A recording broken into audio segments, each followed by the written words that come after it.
Raffi Ahmad sebut rezekinya dilancarkan karena kerap bersedekah. Raffi Ahmad mengaku selalu memberi uang yang dimiliki kepada orang yang membutuhkan. Bahkan, Raffi Ahmad pernah memberikan semua uangnya sebesar Rp20.000 saat ada yang membutuhkan.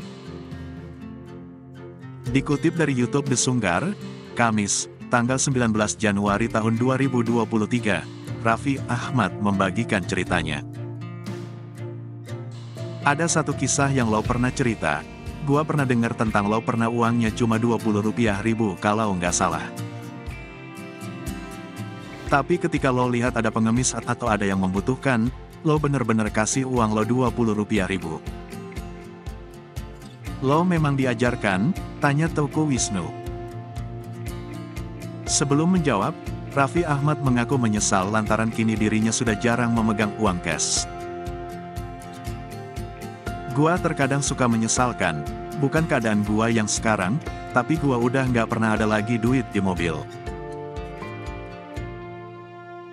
Sekarang gara-gara cashless kan, orang kan pakai kartu. Raffi mendengarkan pesan dari neneknya untuk memberikan berapapun uang yang dimiliki kepada orang yang membutuhkan. Gua suka dengerin nenek gua, yang paling penting itu udah kasih berapa aja. Makanya gua selalu inget kata nyokap gua, mau 500 perak, mau 1000, mau 2000, mau 3000, ambil aja, taruh mobil. Setiap kali ada orang yang minta, kasih aja udah, jelasnya.